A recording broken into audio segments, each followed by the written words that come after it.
तो अब आपको तफसील से समझना चाहिए कि हिंदुस्तान में तमाम मज़ाहिब के लिए यकसा कानून क्यों ज़रूरी है। हिंदुस्तान में हिंदू, बौद्ध, जैन, सिख, मुसलमान, ईसाई, पारसी सभी के शहरी कानून अलग अलग उनके मज़ाहिब के हिसाब से हैं।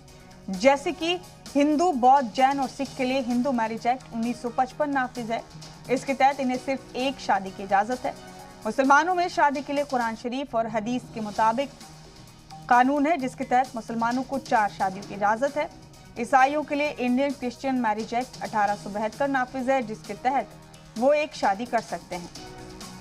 पारसियों के लिए पारसी मैरिज एक्ट 1936 नाफिज है और कानूनी तौर पर वो भी एक शादी कर सकते हैं। इसके अलावा हिंदू, बौद्ध, जैन और सिख में तलाक के लिए वजह साबित करना जरूरी है, जबकि मुस्लिम में तलाक शरीयत के मुताबिक ही हो सकती है। ईसाई में तलाक सिर्फ कोर्ट में मुमकिन है। पारसियों में भी तलाक लेने की वाजिब वजह जरूरी है। वारिस के मामले में हिंदू, बौद्ध, जैन और सिख में पहला हक बेवा का होता है, जबकि मुसलमानों में बेवा और बच्चों का यकसा हक है। ईसाइयों में बेवा और बच्चों का यकसा हक है और पारसियों में भी बेवा बच्चों का यकसा हक है। गुजारा भत्ते की बात करें तो हिंदू, बौद्ध, जैन और सिख में अहलिया को गुजारा भत्ता मांगने का हक है। मुसलमानों में कुरान शरीफ और हदीस के मुताबिक रकम तय होती है। ईसाइयों में शौहर की आमदनी का ज्यादा से ज्यादा 20% दिया जा सकता है।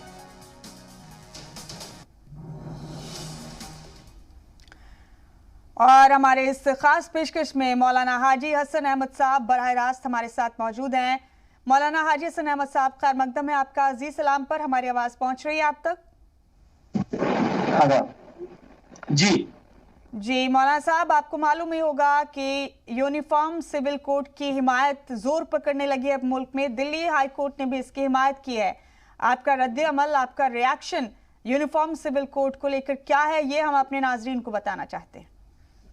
देखिए, जहां तक मेरे राय की बात है तो मैं समझता हूं कि इसके लिए अभी हम तैयार नहीं, क्योंकि जब आज हालात ये हैं कि एक औरत, क्योंकि यूनिफॉर्म सिविल कोर्ट ने जो जजमेंट दिया है, तलाक की याचिका में रिमार्क दिए हैं, उसके मुतालिक है। जब एक औरत आज हमारे प्रदेश में इतनी आजाद नहीं है, उसको इतनी आजादी हासिल नहीं है कि वो पुलिस की मौजूदगी में, सांसद की मौजूदगी में पर्चा दाखिल कर दे, वहां उसका चीरण होता है, वहां उसके कपड़े तार तार कर दिए जाते हैं, वहां उसकी इज्जत उतार ली जाती है।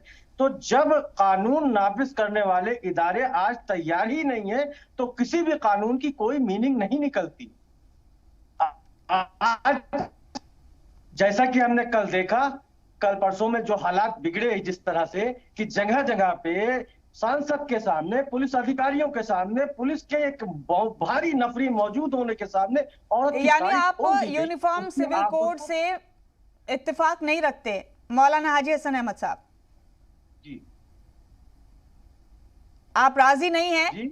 अगर यूनिफॉर्म सिविल कोड नाफिज हो तो आप इस वक्त हमारा प्रदेश, आप बताइए, आप खुद एक महिला है, एक औरत है, आप बताइए क्या हम तैयार हैं? जब आज हमारे समाज में लाइव वीडियोस मौजूद है, सबके सामने सरेआम किसी का चीरहरण होगा, किसी की साड़ी सरेआम उतार ली जाएगी, तो क्या ऐसे मौलाना साहब जो मुलजिम है इस मामले में उन पर कार्रवाई की जा रही है, 2 लोगों की गिरफ्तारी भी हुई है, मजीद लोगों की तलाश की जा रही है। यूनिफॉर्म सिविल कोड से आप राजी क्यों नहीं है, ये जानना चाहते हैं। क्या औरतों को तहफ्फुज देने का यही एक वो था? ये अगर क्या ये कानून और ये जो मौजूदा सरकार इस वक्त आई थी, जो यूनिफॉर्म सिविल कोड की ऊपर जोर शोर से या फिर पॉपुलेशन कंट्रोल के ऊपर बात कर रही है, तो क्या वो यही था कि कानून नाफिज करने वाले इदारों के सामने एक महिला सांसद की मौजूदगी में इस तरह की हरकतें होती हैं? तो हमें लगता है कि पहले हमें उन इदारों को ठीक करना चाहिए जिनके ऊपर ये जिम्मेदारी होती है। यानी आपको लगता है यूनिफॉर्म सिविल कोड की जरूरत कतई नहीं है मुल्क में जैसे चल रहा है? अभी नहीं है, बिल्कुल हमारे प्रदेश में अभी नहीं है। अभी जो मौजूदा हालात है जिसमें हमारे हाईकोर्ट बार बार रिमार्क दे रही है कि जंगल राज हो गया है, बताइए क्या किया जाए, इसको कैसे व्यवस्था ठीक की जाए, तो उस वक्त में तो बिल्कुल नहीं है। दिल्ली हाई कोर्ट ने ही दिल्ली की हाई कोर्ट ने हिमायत भी की है इस सिविल कोड की।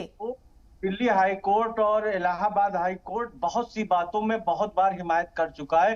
क्या हमारी सरकार उन बातों को मान लेती है?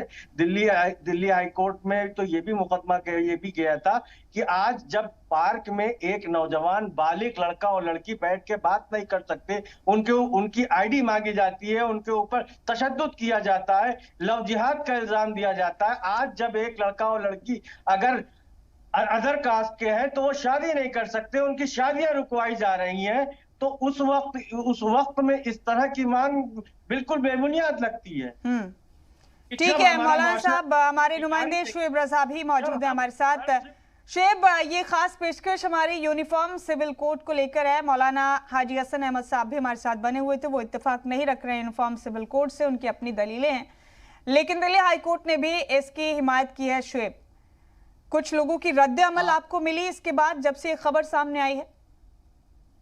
देखिए मुमताज, पिछले हम 3-4 साल से देख रहे हैं पूरा ये जो मामला है, इसको लेकर बहस हो रही है। 2019 से पहले भी लगातार इस मामले को लेकर बहस हुई, और कल से हम देख रहे हैं कि जब से दिल्ली हाई कोर्ट की तरफ से तबसरा हुआ है, तब से और ज्यादा इस मामले को लेकर बहस हो रही है।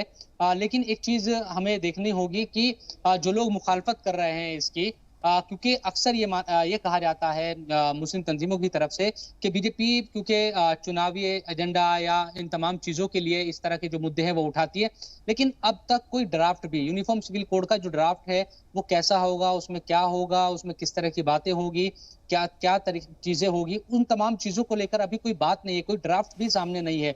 इसलिए शुरू में ही किसी चीज की जब मुखालफत कोई करता है तो फिर उन तमाम चीजों को हवा और ज्यादा मिलती है।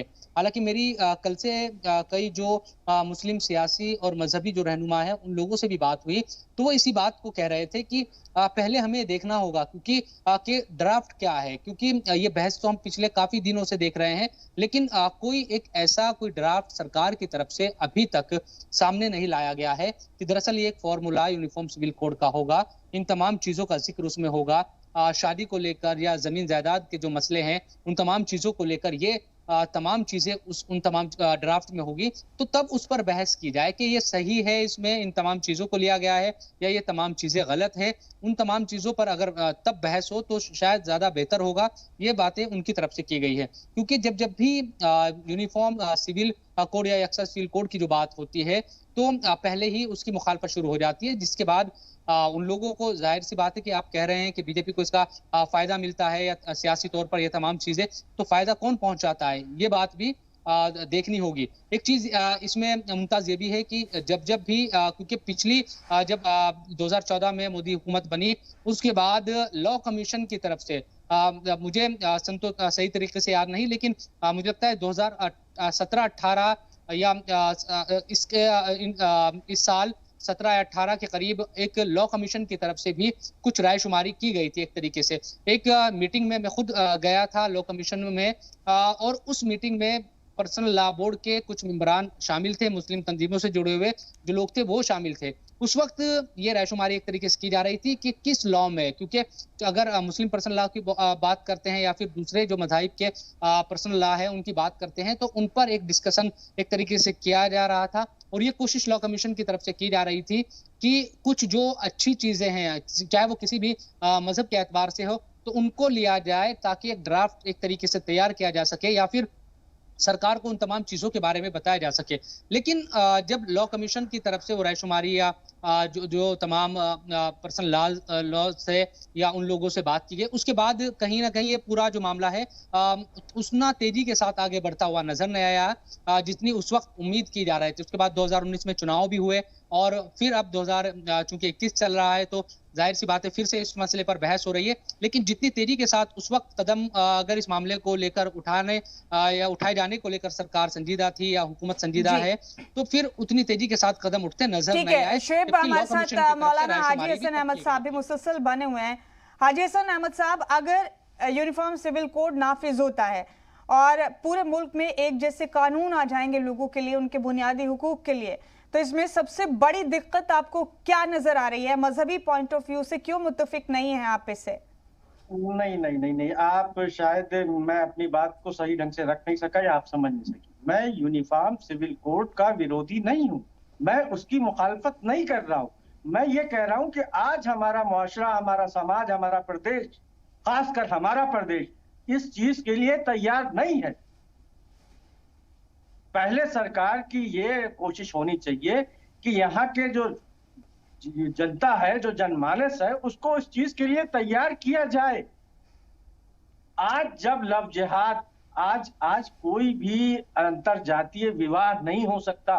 कोई इंटरकास्ट मैरिज के लिए पहले पुलिस की परमिशन लेनी पड़ती है, और उसके बाद भी जहां पे लड़की कह रही है, लड़की के घर वाले कह रहे हैं कि हम सब तैयार हैं, उसके बाद पुलिस जाके रोक देती है कि नहीं, आप ये शादी नहीं कर सकते। तो आज हम तैयार नहीं है। मैं इस कानून के खिलाफ नहीं जा रहा हूं। बिल्कुल हिंदुस्तान में वन नेशन वन कानून होना चाहिए, सबको बराबरी का हक मिलना चाहिए।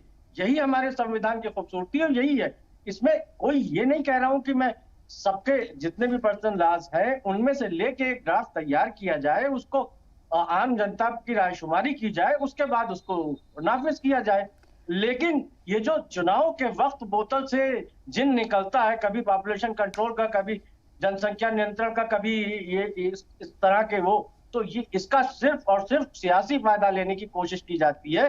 मैं इसके कतई मुखालफत नहीं कर रहा हूं। मैं कह रहा हूं कि अभी हमारा प्रदेश जहां पे एक महिला का चीरहरण होता हो, वो कानून नाफिज करने वाले इदारों के सामने, हमारे सांसदों के सामने, तो ये हाजी हसन साहब, अगर देखिए ये जो आप लॉ एंड ऑर्डर की आप बात कर रहे हैं, इससे इतर अगर कोई नया कानून चीजों को सही करने के लिए या उनके मुताबिक खूबसूरत करने के लिए अगर आ रहा है, उस कानून में, उस कानून से, एक मिनट मेरी बात, अगर कानून से चीजें सही होती तो उस महिला का चीरहरण पब्लिकली न किया गया होता। यानी आप ये कह रहे हैं अगर पहले से कोई चीज सही नहीं हो रही तो आइंदा कोशिशें मत कीजिए चीजों को सही करने के लिए, आप ये कह रहे हैं? या फिर आप ये कहना चाहते हैं कि ये मुल्क का आईन ही है जो हमें हमारे मजहब के हिसाब से अपने अपने उसूलों को फॉलो करने की इजाजत देता है? ये भी तो हमारे संविधान ने ही हमें हक दिया है। जी, हमारे संविधान ने हमें इज्जत से जीने का भी हक दिया। क्यों हुआ उसके साथ? एक औरत की इज्जत तार-तार सरेआम क्यों हुई? हाजी साहब, अगर एक चीज खराब हो रही है, हालांकि उस पर कार्रवाई की गई है, मैंने आपको बताया, अगर एक चीज खराब हुई है तो इसका मतलब ये नहीं है कि बाकी खराब होती चीजों को संभालने की जानिब कदम ना लिए जाएं। कार्रवाई करने से क्या उसकी आबरू वापस हो जाएगी? जिम्मेदार कौन है? उसके लिए जिम्मेदार कौन था? उसके लिए जिम्मेदारी किसी की तय होनी चाहिए ना, कौन जिम्मेदार था? तो अगर एक चीज खराब हो रही है तो दूसरी चीजों को सही करने की सिमत में कुछ ना किया जाए?